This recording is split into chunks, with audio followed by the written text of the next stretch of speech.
Bear എന്നൊരു ചെറുപ്പക്കാരന് അവന്റെ കൂട്ടുകാരിയും കൂടെ വർക്ക് ചെയ്യുന്നതുമായ നിക്കി എന്നൊരു പെൺകുട്ടിയെ ഏറെ ഇഷ്ടമാണ്. എന്നാൽ അവളോട് ഇതുവരെ അവൻ ആ കാര്യം തുറന്നു പറഞ്ഞിട്ടില്ല. അവൻ മനഃപൂർവ്വം പറയാതിരിക്കുന്നതല്ല, പറയാൻ അവനൊട്ടും ധൈര്യമില്ലാഞ്ഞിട്ടാണ്. എന്നാൽ ഒരു ദിവസം രണ്ടും കൽപ്പിച്ച് ഒരു പാർട്ടിക്കിടെ അവളോട് തന്റെ ഇഷ്ടം തുറന്നു പറയാൻ അവൻ തീരുമാനിച്ചു. പക്ഷെ അവിടെ പോകും മുന്നേ വളരെ വിശ്വാസിയായിരുന്ന നിക്കിക്ക് ഒരു ഗിഫ്റ്റ് കൊടുക്കാൻ അവനൊരു സ്റ്റോറിൽ നിന്നും വൺ വിഷ് വില്ലോ എന്ന് പറയുന്ന ഒരു സാധനം വാങ്ങിയിരുന്നു. ആ സാധനം കയ്യിൽ പിടിച്ച് നമ്മുടെ ഒരു ആഗ്രഹം പറഞ്ഞ ശേഷം കൈകൊണ്ട് അത് നടുവേ പൊട്ടിച്ചാൽ ആ ആഗ്രഹം സാധിക്കുമെന്നായിരുന്നു ആ പ്രൊഡക്റ്റിൽ എഴുതിയിരുന്നത്. ഇതിന് 100% ഗ്യാരണ്ടി ഒന്നുമില്ലെന്നും ചിലപ്പോൾ അതൊരു സ്കാം ആയിരിക്കാമെന്നും ആ സ്റ്റോറിലെ ലേഡി അവനോട് പറഞ്ഞെങ്കിലും ഇതൊന്ന് നിക്കിക്ക് കൊടുത്ത് ചുമ്മാ ഒന്ന് പരീക്ഷിച്ചു നോക്കാൻ പറയാമെന്ന ധാരണയിൽ അവൻ അതും വാങ്ങിയാണ് അവളെ കാണാൻ മറ്റു 2 ഫ്രണ്ട്സിന്റെ കൂടെ ആ പാർട്ടിക്ക് എത്തിയത്. പക്ഷെ ഗിഫ്റ്റ് ഒക്കെ കൊടുക്കുന്നതിന് മുന്നേ അവിടെ വെച്ച് അവളോട് അവൻ പലതവണ തന്റെ ഇഷ്ടം പറയാൻ ശ്രമിച്ചെങ്കിലും ബാക്കിയുള്ളവരുടെ അനാവശ്യ ഇടപെടൽ കാരണം അവൻ അതിന് സാധിച്ചില്ല. അങ്ങനെ ആ ദിവസത്തെ അവസാന ചാൻസ് എന്നോണം തന്റെ കാറിൽ നിക്കിയെ വീട്ടിൽ കൊണ്ടാക്കാൻ അവനൊരു അവസരം ലഭിച്ചു. ആ യാത്രയിൽ വളരെ എളുപ്പത്തിൽ തന്നെ അവളോട് തന്റെ ഇഷ്ടം പറയാമായിരുന്നിട്ടും ഐ ലവ് യു എന്ന് പോയിട്ട് ഐ എന്നൊരക്ഷരം പോലും അവന്റെ തൊണ്ടയിൽ നിന്നും പുറത്തേക്ക് വന്നില്ല. അവളുടെ വീടെത്തി അവൾ കാറിൽ നിന്നും പുറത്തേക്ക് ഇറങ്ങിയതും അവൻ അവളെ തിരിച്ചു വിളിച്ച് ഒരു കാര്യം പറയാനുണ്ടെന്ന് പറഞ്ഞെങ്കിലും അപ്പോഴും വിറയൽ കാരണം അവന്റെ ഐ ലവ് യു ആവിയാവുകയും പകരം മറ്റെന്തൊക്കെയോ കാര്യങ്ങൾ അവൻ പറയുകയും ചെയ്തു. ഒടുവിൽ അവന്റെ ഈ പരങ്ങൾ കണ്ട് കാര്യം മനസ്സിലായ നിക്കി നിനക്കെന്നെ ഇഷ്ടമാണോ എന്ന് അവനോട് അങ്ങോട്ട് തന്നെ ചോദിച്ചു. എന്നാൽ അതിന് ചാടിക്കേറി എസ് പറയുന്നതിന് പകരം ആ മണ്ടൻ വീണ്ടും ആറ്റിറ്റ്യൂഡ് ഇട്ട് അയ്യോ നിക്കി, ഞാൻ നിന്നെ ഒരു ഫ്രണ്ടായിട്ടാ കാണുന്നേ, നീ വേറൊന്നും വിചാരിക്കല്ലേ എന്നും പറഞ്ഞ് കിട്ടിയ പെനാൽറ്റി അങ്ങ് പാഴാക്കി. അതോടെ എന്നാൽ ശരിയെന്നും പറഞ്ഞ് നിക്കി അവളുടെ വീടിനടുത്തേക്ക് പോയതും ഇത്രയും നല്ലൊരു അവസരം കിട്ടിയിട്ടും അവളോടത് തുറന്നു പറയാൻ സാധിക്കാത്ത ദേഷ്യത്തിൽ നിക്കിക്ക് ഗിഫ്റ്റ് നൽകാനായി മുന്നേ വാങ്ങിയ വൺ വിഷ് വില്ലോ അവൻ പുറത്തേക്ക് എടുക്കുകയും ഈ ലോകത്ത് മറ്റാരേക്കാളും നിക്കി എന്നെ മാത്രം സ്നേഹിക്കണമെന്ന് ഞാൻ ആഗ്രഹിക്കുന്നുവെന്നും പറഞ്ഞ് അവൻ ആ സാധനം നടുകെ പൊട്ടിച്ചു. ഇതൊന്നും നടക്കാൻ പോകുന്നില്ലെന്നും വെറും ഉടായിപ്പാണെന്നും അവൻ അറിയാമായിരുന്നെങ്കിലും അപ്പോഴത്തെ ഫ്രസ്ട്രേഷൻ തീർക്കാനാണ് അവൻ ചുമ്മാ ഇങ്ങനൊക്കെ ചെയ്തത്.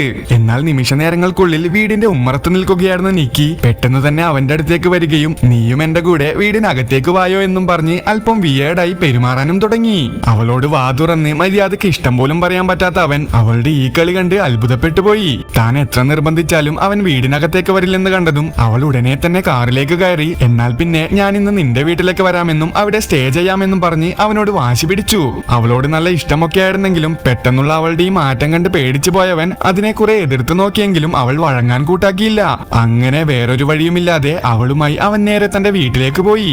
വീട്ടിൽ വെച്ച് ആദ്യമൊക്കെ അവൾ വളരെ നോർമലായി തന്നെയാണ് പെരുമാറിയതെങ്കിലും ഇടയ്ക്കിടെ അവളുടെ പെരുമാറ്റത്തിൽ എന്തൊക്കെയോ പന്തികേട് അവന് തോന്നാൻ തുടങ്ങി. ഇത്രനാളും തന്നോടൊരു ഇഷ്ടവും തോന്നാതിരുന്നവൾ പെട്ടെന്ന് തന്നെ കാമുകനെ പോലെ ട്രീറ്റ് ചെയ്യുന്നത് കണ്ടപ്പോൾ അവൻ അല്പം അന്തം വിട്ടുപോയി.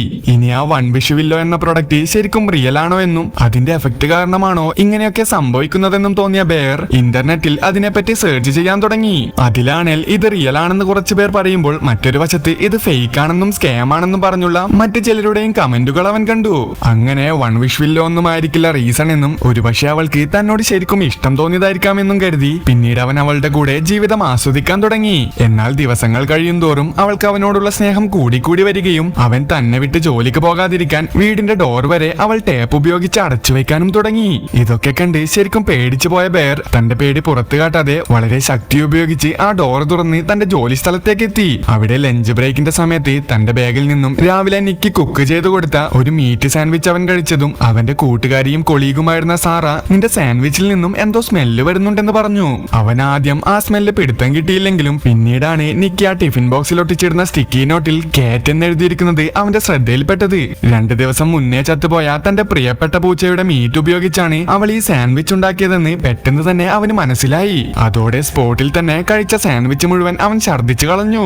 രാത്രി വീട്ടിലേക്ക് എത്തിയവൻ അവളോട് ഇതിനെപ്പറ്റി സംസാരിച്ചെങ്കിലും നിനക്ക് ഏറ്റവും പ്രിയപ്പെട്ട പൂച്ചയായതുകൊണ്ടാണ് ഞാൻ അതിന്റെ മീറ്റ് ഉപയോഗിച്ച് തന്നെ നിനക്ക് ഏറ്റവും ഇഷ്ടമുള്ള സാൻഡ്വിച്ച് തയ്യാറാക്കിയതെന്നായിരുന്നു അവളുടെ മറുപടി. പിന്നീട് ഒരു ദിവസം ഒരു ഫ്രണ്ട്സ് പാർട്ടിക്കിടെ ബെയറിന് തന്റെ ലെഫ്റ്റിലിരിക്കുന്നയാളെ കിസ് ചെയ്യുക എന്നൊരു ഡയർ കിട്ടിയതും അവൻ ലെഫ്റ്റിലിരിക്കുന്ന തന്റെ ഫ്രണ്ടായ സാറയെ കിസ് ചെയ്യാൻ ഒരുങ്ങി. എന്നാൽ അത് കണ്ടിരുന്ന നിക്കി സ്പോട്ടിൽ തന്നെ അവന്റെ ലെഫ്റ്റിലേക്ക് എത്തി സാറയെ പിറകിലേക്ക് വലിച്ച് ബെയറിൽ നിന്നും ആ കിസ് വാങ്ങി. എന്നിട്ട് എന്റെ ബെയറിനെ ഞാനല്ലാതെ മറ്റാരും കിസ് ചെയ്യാൻ പാടില്ലെന്നും അവൻ എന്റേത് മാത്രമാണെന്നും പറഞ്ഞ് അവൾ അവളെ തന്നെ ഉപദ്രവിക്കാൻ തുടങ്ങി. ഇതൊക്കെ കണ്ടു പേടിച്ച് ബെയർ ഉൾപ്പെടെ അവിടെ ഉണ്ടായിരുന്ന എല്ലാ എണ്ണത്തിന്റെയും കിളിപോയി. അവൻ ഉടനെ തന്നെ അവളെയും കൂട്ടി ഹോസ്പിറ്റലിലേക്ക് ചെന്നെങ്കിലും ഹോസ്പിറ്റലിൽ കയറാൻ കൂട്ടാക്കാതെ അവൾ നഴ്സിനെ പേടിപ്പിച്ചു വിട്ടതോടെ അവന് അവളെയും കൂട്ടി നേരെ വീട്ടിലേക്ക് വരേണ്ടി വന്നു.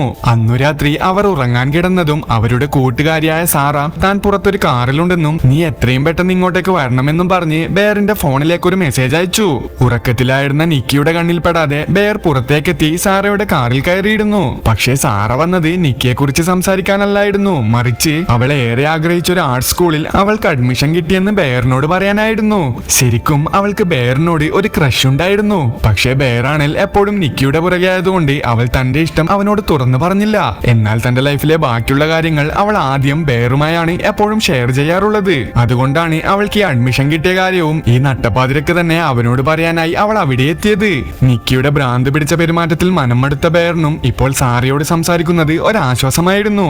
അങ്ങനെ അവർ ഇരുവരും പരസ്പരം കാര്യങ്ങൾ സംസാരിച്ച് ആ കാറിനുള്ളിലിരുന്ന് ആശ്വാസം കൊള്ളുന്ന സമയത്തായിരുന്നു ഇടിമിന്നൽ പോലെ ഒരു ഇഷ്ടികയുമായി വന്ന് കാറിന്റെ ചില്ല് പൊളിച്ച് സാറയുടെ തല തുടരെ ഇഷ്ടികയിലിടിപ്പിച്ച് നിക്കി അവളെ നിഷ്കരുണം കൊലപ്പെടുത്തിയത്. എന്റെ ബെയറിനെ ഞാൻ മാത്രം സ്നേഹിച്ചാൽ മതിയെന്നും നിലവിളിച്ചുകൊണ്ടായിരുന്നു അവളുടെ ഈ ആക്രമണം മുഴുവൻ. ഇതൊക്കെ കണ്ട് പാതി ബോധം പോയ ബെയറിന് ഒന്നും ചെയ്യാൻ സാധിക്കാതെ വെറും നിശ്ചലനായി അപ്പുറത്തെ സീറ്റിൽ തന്നെ ഇരിക്കേണ്ടി വന്നു. പിന്നീട് സാറയുടെ ബോഡി അവിടെ നിന്നും മാറ്റാൻ നിക്കി ബെയറിനോട് ഹെൽപ്പ് ചോദിച്ചതും സഹായിച്ചില്ലെങ്കിൽ അവൾ തന്നെയും കൊന്നുകളയുമോ എന്നുള്ള ഭയത്തിൽ അവൻ അവളെ ഹെൽപ്പ് ചെയ്തു.